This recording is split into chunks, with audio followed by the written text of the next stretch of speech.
Tonight, Talking Politics is back, and we are diving straight into the state of the statewide races with the final contest now set. Ahead, we'll get into the 11th hour twist that shook things up after many primary voters had already cast their ballots, the pros and cons of early voting, and whether there might be a better way. But first, the results are in, and it's on to November, and some likely historic firsts ahead.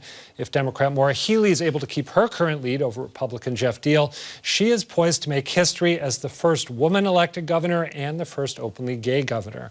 Democratic candidate for Attorney General Andrea Campbell has already made history as the first black woman to ever win a contested primary race for statewide office in Massachusetts.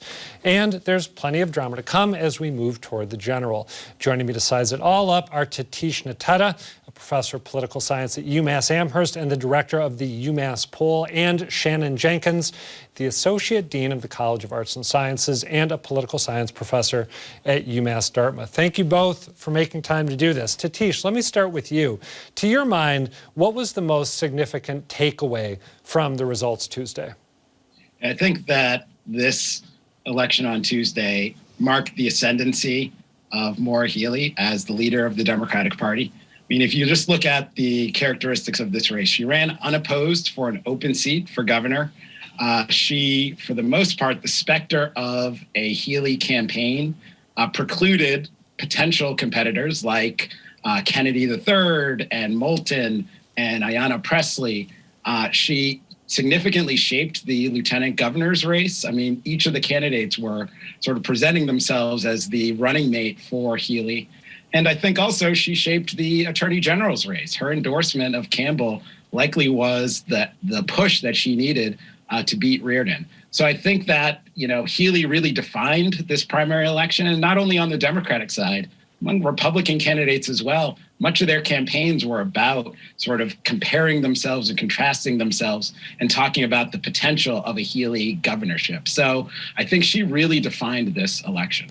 One thing that struck me when it comes to her support of Andrea Campbell, she didn't just back her, but she was, it seemed, everywhere with her in the final days of the campaign, stumping like her life depended on it with Andrea Campbell. Shannon, what's your significant takeaway from the primaries? So I think for me, the big takeaway is the inroads that women have made into Massachusetts politics, despite our sort of national reputation as being this progressive state. We're not particularly progressive, and we haven't had a good track record of women serving in office in the state. I think it's right that Maura Healey's entry into the gubernatorial race sort of opened up some bottlenecks, right? There's always a bottleneck of talent in Massachusetts because of Democratic Party dominance. And so people have to wait. And Maura Healey jumping into the gubernatorial race opened up, some other races that allowed women candidates to really break through, which I think is a historic thing for the state. We might want to do a recap of the women who ended up coming out on top on Tuesday, just for people who may be catching up. Can you do a quick rundown of the women who won, in addition to Healey and Campbell? Well, the lieutenant governor, right? We had, and now I'm totally blanking on her name. It's totally fine. Kim Driscoll. And I know because I live right next to Salem, and I've interviewed her before. So, so Kim Driscoll, right? Tops Eric Lesser, right? Andrea Campbell wins, right? We have the one race where I think it didn't pan out was the Secretary of State, right? Tanisha Sullivan does not win, but I think that shows the power of incumbency.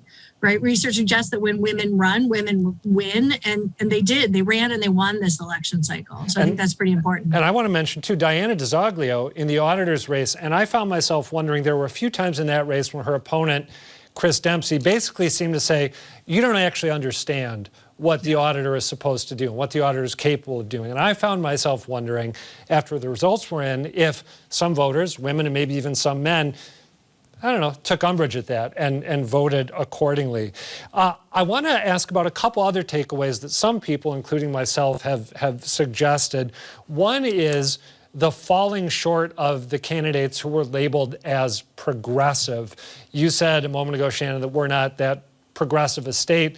There's this bigger question as we talk about progressive candidates falling short of what that actually means right now. But Tatishe, do you think that that's a suitable narrative? You know, there is a case to be made that Shannon Jenkins, at least on policy, was more progressive than Andrea Campbell, that Chris Dempsey was more progressive on policy than Diana DiZoglio. And you could even make, I think, a similar argument in the lieutenant governor's race. Do you see progressives maybe chastened by the outcome on Tuesday? I mean, I don't think progressives have ever really done well for statewide election in Massachusetts. You know, we look to Elizabeth Warren and Ed Markey as somehow reflective of the politics of the state, but the politics of the state outside of, you know, Cambridge and outside of Northampton are relatively moderate. And if you just look at our tendency to support Republican governors over the course of the last 30 years at the top of the ticket, it indicates that we're not really that progressive. We're a blue state. And in national politics, the Commonwealth of Massachusetts will consistently support Democratic presidents. But when it comes down to the sort of nitty-gritty of state politics and local politics, we're pretty much a moderate to leaning left. And I think the sort of progressive turn of the party, the Democratic Party, is not really caught fire here in the state in the ways it has in other states. Shannon, do you agree with Tatishe's take on progressivity or lack thereof in Massachusetts? Yeah, I definitely would agree with it. And I would also add that I think it's somewhat of a mistake to think that voters were either progressives or not. They are moderate, but for most voters, they probably had no idea that the auditor's race became heated and there were, you know, accusations. They probably don't know what an auditor does either, right? And so they came into the voting booth and said, well, I've got to pick, or they had their ballot by mail and they Googled it, right? Who am I going to pick? And I think the research suggested in low information open seat races, markers like race and gender can play a role, particularly in a Democratic primary. And so I think for a lot of these low information races, the fact that women were running, you know, maybe even in the AG's race, which is a little bit more high profile and people are a little bit more aware of, I think some of these markers may have been more important to voters than the policy positions of the candidates, because I suspect most voters don't really know where these candidates stand on the issues. I want to get both of you to weigh in on a moment in Maura Healey's victory speech that struck me as surprising and significant. And it came when she was talking about the man she is seeking to replace, two-term Republican Governor Charlie Baker. Let's take a look at what she had to say, and then we can try to unpack it. Governor Baker has led with respect and worked with both parties. He's refused to engage in the politics of division and destruction that we've seen across this country. I thank him for that and for his service to this state. After that, she went on to make a suggestion that I've heard Baker make on a few occasions, basically that politics in Massachusetts are better than the way they are in other places in the country, and that we can act as an enlightened model for the rest of the country, doing politics right. That did set her up for an easy swipe at Jeff Deal. She said he's trying to Trumpify Massachusetts politics. But were you too surprised to hear her praise an outgoing governor from the other party as she moves into the general? Because that's the opposite of what I'm used to hearing when a politician from one party is getting ready to probably replace someone from the other party. Tatishe, you can take this first.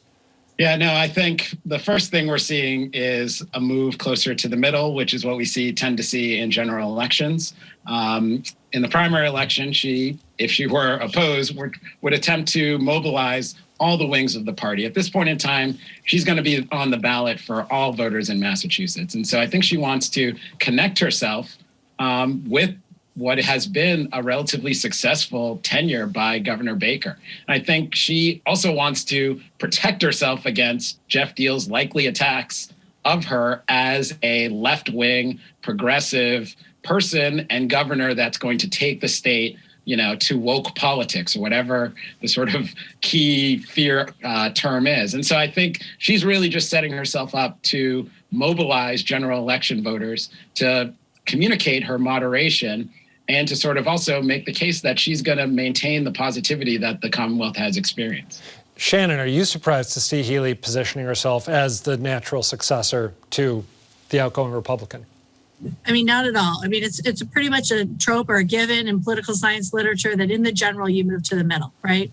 And so that's what she's doing. But at the same point in time, it's particularly important in Massachusetts because unenrolled voters are the largest block of voters in the Commonwealth. You don't win in a general election by appealing to just your partisans. You have to appeal to unenrolled voters. Charlie Baker did it really well, you know, America's most popular governor. And so Maura Healey's stealing from his playbook. That's how you win elections in the state of Massachusetts, statewide elections. I want to know if there was anything that surprised the two of you, whether it's the outcome in a particular race or the margin in a particular race. And I will start by admitting, and maybe nothing surprised you, and if so, feel free to say that, and kudos. But I remember saying way back when around the Democratic Convention that I thought Tanisha Sullivan was going to unseat Bill Galvin.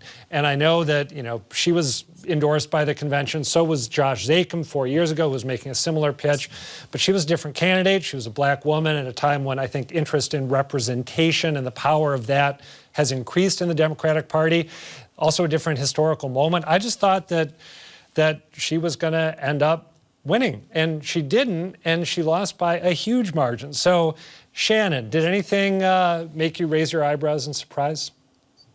What really sort of surprised me is it seemed to me that the campaigns sort of across the board didn't really adjust to mail-in voting, right? We had mail-in voting in 2020, right? But, you know, I sat there watching ads on television weeks after I sent my ballot in. I voted by mail. It was odd. It felt weird to me to do that. But there was such a last minute push, and it looks like a significant portion of the ballots were already in by then. And that's one of the challenges, I think, of mail-in voting is it sometimes dilutes those mobilization effects in elections. But, you know, we also saw this with the late exit. There's some candidates, right? Both Paul Free and Chang Diaz got, I think, 14% of the vote. That reflects people who probably had already cast their ballots. So it feels like the thing that was surprising to me, it feels like the campaigns fully haven't figured out how to effectively campaign in a mail-in ballot election. And it will be interesting to me to see if they adjust in November at all to that reality. And I should mention, we're going to get more into that subject in the second segment. I'm fascinated because there were a couple races that really pointed up, I think, the risks of voting early in this election season. Tatishe, how about you? Any big surprises? I mean, I think the central surprise that I took away from this past week was the high level of turnout. I mean, we had over 1 million people, I think it was 1.1 million voters in a primary election, in a midterm, the day after Labor Day, on a rainy day. And I think that's sort of a reflection of early voting and mail-in voting. But also, I think it's a reflection of the fact that even in a state with relatively uncompetitive elections, the last 4 to 8 years have really mobilized voters to go to the polls and to be engaged. And I think the decision in the Dobbs case also potentially has a really large impact on the level of interest, engagement, and participation that we're going to see, not just in this election, but going forward. I think this is not good for the Republican Party. High turnout elections, particularly elections which are going to be focused on these issues. If it is abortion is going to be the central issue, it's not going to be good for the Republican Party here in the state and likely at the national level as well. Let's talk a little more before we wrap up about the GOP's prospects as we head toward November. Let's start with the governor's race. Polling done before the primary, it may have been one of your polls, Tatishe, I can't remember, but pre-primary polling showed Healey leading both possible Republican nominees by at least 30 percentage points. If I have these numbers right, Maura Healey currently has $4.7 million cash on hand compared to roughly $17,000 for Jeff Deal.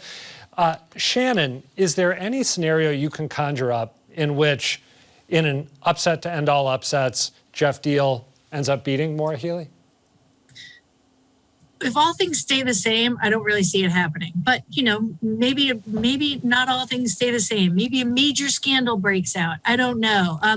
I do think Healey's not going to coast, right? I think, you know, the lessons from the Coakley campaign are sort of very fresh, you know, in Democrats' minds. And so she's going to work hard for every vote through November. I don't think she's going to try to cruise. But I don't see a scenario where Jeff Deal beats Maura Healey absent some sort of major news event scandal that rocks the election. Tatishe, do you agree? I certainly agree. I mean, as we said previously, candidates should be moving to the center in a general election. And if you listen to Deal's acceptance speech, he is not looking to move to the center. He is looking to represent issues which are not really popular in the Commonwealth. And although President Trump is a very popular figure in the GOP, he has lost the state twice by large margins. And so I don't see a scenario if, again, all things remain equal, the candidates sort of presenting themselves the way they have been, where Healy is going to lose to Jeff Deal. All right, my last question for both of you, just briefly, do you see other races where the GOP might have a decent chance of preventing total one-party rule? I went to a press conference for Anthony Amore, who's running for auditor as the Republican nominee yesterday, and he was clearly trying to channel Baker as well, saying, you know, there's room for productive bipartisanship. It's important to have a check on one-party rule. I'd be a moderate Republican in this role.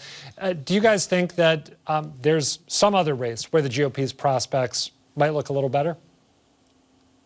And Tatishe, you can take a crack at it, and then we'll end with Shannon. Yeah, so I was going to say it's really the auditor's race. So Governor Baker has been largely silent on the Republican side, except for the auditor race.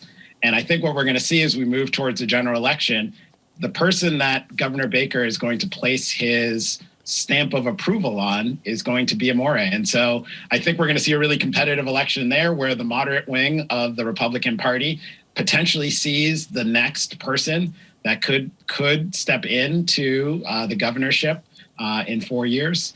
But other than that, I don't really see high levels of competition in any of the statewide races. Shannon, you get the last word. Is that your race to watch as well? Yeah, I'm a little skeptical that the Republicans can pull it off. They haven't really had any luck below the gubernatorial level. It's a low information race. I think the only way, to Tatishe's point, that is pulled out if Baker goes in hard for that race. I will just put a plug down here on the South Coast. I think our sheriff race is going to be competitive. We have an incumbent, Republican sheriff. He has a creditable challenger. That's going to be a race to watch because, Sheriff Hodgson has gone all in on Trumpism, but has managed to stick around for a long time. So down here on the South Coast, I think we'll be paying a lot of attention to that race. All right, Shannon Jenkins of UMass Dartmouth, Tatishe Nteta of UMass Amherst. Thank you both. Thank you. The polls opened at 7 a.m. on Tuesday, but thousands of Massachusetts voters cast their ballots weeks or even a month earlier, with early in-person voting kicking off on August 27th, and some mail-in ballots sent out as early as the 1st. But the races didn't quiet down once voting began. On the 6th, a Boston Globe piece raised questions about how interim Suffolk County DA Kevin Hayden handled a case of alleged police misconduct. And then a couple of weeks later, the Globe reported that fellow DA candidate Boston City Councilor Ricardo Arroyo was twice investigated for possible sexual assault in 2005 and 2007. Both denied the respective allegations against them, and ultimately Hayden won the race. But many voters made their choices without knowing about any of it. And it was only a week before Election Day that AG candidate Quentin Pelfrey dropped out, leaving many who already voted for him wishing they'd picked someone else. So is there a solution to this kind of early voting remorse? I'm joined now by former congressional candidate and now president and founder of the DeWitt Impact Group, Jesse Mermell, and Vanessa Snow, the policy and organizing director at the voter participation nonprofit MassVOTE. Jesse, let me start with you. When you, a couple years ago, lost in a very close race to current Congressperson Jake Auchincloss. And I don't mean to luxuriate in the details, but for people who might need a refresher, crowded primary, a couple candidates dropped out shortly before the election and endorsed you, but it wasn't enough. Could early votes that were cast for Dave Cavell and Chris Nettos have put you over the top, potentially? Well, if you look at the math, it was more than the margin of victory. Whether they would have gone to me, I don't have that crystal ball, so who knows? What I do know is that early vote is great for voter participation, and that has to be the most important factor in all of this. It does mean that campaigns and endorsing organizations and the media, all of this operation around politics, needs to refocus what our timeline is, right? We're not just looking at Election Day and the handful of days before is crunch time. We're really looking at election month now between early vote and vote by mail. So we're all readjusting what our timeline is when we think about elections. Let me ask you just about the media piece. How would you suggest those of us in the media accommodate this new reality? And do you think it might make sense to not put out stories that could be decisive in the race right before the race? Should we be trying to get those out earlier rather than later? I think when you have them, yes, right? I know in our race, there were stories that were percolating for months that didn't come out until the very, very end, and we know reporters had them. I also think with endorsements, right? A lot of times newspapers or other organizations that do endorse hold those until later. I think we have to front load those a little bit. I don't think the answer is closing the window or making it harder for people to vote. That's the last thing we want to do. We have to change the culture around elections and voting to accommodate more people.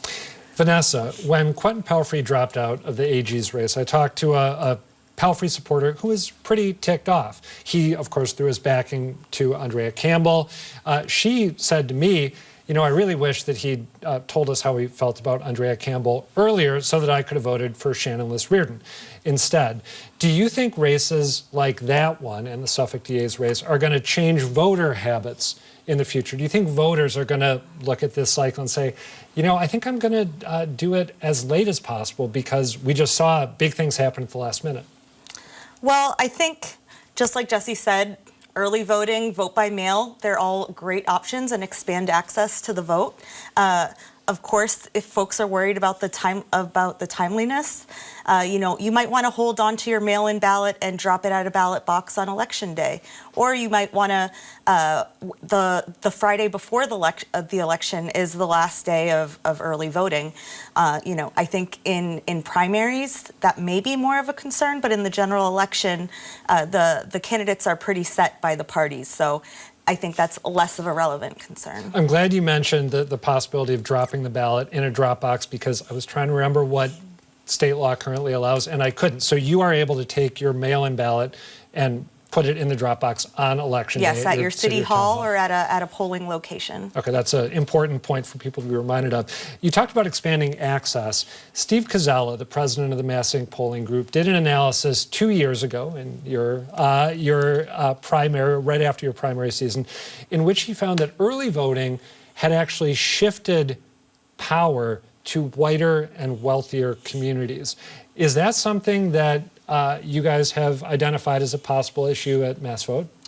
I think when we look at national examples, early voting actually gives our communities who are typically underrepresented in elections, it gives them more opportunity to actually turn out the vote. The primary was the day after Labor Day. It was a long weekend. It was raining that day. And early voting and mail-in voting are relatively new. This year, the Votes Act put it into law. I think voter education in underrepresented communities is crucially important, and that's what organizations like us and other grassroots community groups have been spending all summer doing in educating voters. I think a lot of non-traditional voters are still wary about whether early voting or vote by mail count on election day. Oh, interesting. We see in other states that they say that, for instance, in California, they didn't really see the early numbers, the early voting numbers and the vote by mail numbers really rise up in underrepresented communities until it took about 7 election cycles. And so, you know, right now it's with our candidates and community-based organizations and our elections departments to instill that trust that their vote will be counted on election day. I was reminded when you were saying that of the case that Tanishe Sullivan was making against current Secretary of State Bill Galvin, among other things, saying that there's still too much distrust of the system. I saw you looking to get in there and I didn't let you. No, you're good. I just want to flag, with all due respect to Steve's work, we're talking about 2020. Pre-vaccines, the height of the COVID crisis, Fair point. The communities that were disproportionately impacted, and I think taking precautions in August and September of 2020 were the exact communities we're talking about not necessarily participating in huge numbers in early vote. So I just want to flag that for the time period we're talking about, I think we'd be we wouldn't be doing our jobs if we didn't acknowledge that. Can I take a candidate's angle on early vote? Oh, yeah, absolutely. One thing that was incredibly interesting / frustrating for us is finding out that vote by mail and early vote was going to happen for almost all of August, a few weeks before it went into effect. When you're a candidate, you've set your budget months and months ahead of time. You assume that, okay, for the last 2 weeks of August, I'm going to have to be communicating with voters, digital, on TV, in the mail, whatever your plan is. All of a sudden, with almost no notice, and again, it is a good thing. Early vote is a good thing. But the more notice we have about it for candidates means you can plan. And so when it comes at the last minute, it's candidates with money that are able to pivot and are able to communicate for that full period of time. Candidates from underfunded communities, candidates with technically and traditionally less power can be disadvantaged by that sort of last minute drop in of a large early vote and vote by mail process. So all the more reason for our friends in the legislature to give us a lot of time to plan. I'm so glad you said that. I was nodding as you were making the points you just did, but none of that had occurred to me at all. It just seems so self-evident once you mention it, but that's a fascinating perspective. I got to ask you, Jesse, given your experience with the way this sort of thing can play out, did you vote early this year or did you hang on to your ballot until late? I kept my ballot and voted on Election Day, but it had nothing to do with my previous experience. I just like Election Day. I realize that makes me a big nerd, but I love showing up at the polls and getting my sticker and seeing friends who are out there holding signs. I don't know. I don't think there aren't many rituals that bring us together right now at this moment in society, and I kind of enjoy it too. Let me ask you the same thing. Did you cast your ballot earlier? I also voted on Election Day because I knew I was going to be out in the field anyways and out and about, and I also just like to see who's voting in my neighborhood. Yeah. Vanessa, I saw some chatter online after the Quentin Pelfrey exit. I think it was after that. Maybe it actually involved the Suffolk DA's race. But people making the argument that, okay, if you're going to do early voting, it would really make a lot of sense to also have ranked choice voting. You agree with that? Yes, we are in support of ranked choice voting. It gives voters more power and feel like they have more choices when they're coming to vote. And so yeah, definitely a ranked choice voting would, I think, address that issue if your candidate doesn't make it to the final. Obviously, as many day, people remember that Massachusetts voters rejected ranked choice voting. What about same-day voter registration? Because that's something I know that you guys wanted to get it in the MassVOTE or in the Votes Act. The legislature did not do that. I have it in my head that that's the thing that you can do that most increases participation in underrepresented communities. Am I right about that? Absolutely, and especially when we see in Massachusetts is facing a displacement crisis. This is actually something that really benefits people who may have moved between the last time they updated their registration and Election Day. And it's also a very discouraging process when someone shows up to Election Day and is given a provisional ballot, which requires them to do some follow-up work 2 days later. And we just want to make voting as accessible to anybody who has that right. Okay, we have to leave it there. Vanessa Snow and Jesse Mermell, thank you both. Thanks, Adam. Yep. And that is it for tonight, but do come back next week. And in the interim, don't forget to tell us what you think. The email's talkingpolitics@wgbh.org. The website is gbhnews.org/talkingpolitics, or you can find me on Twitter. I'm @RileyAdam. For now, thank you for watching, and good night.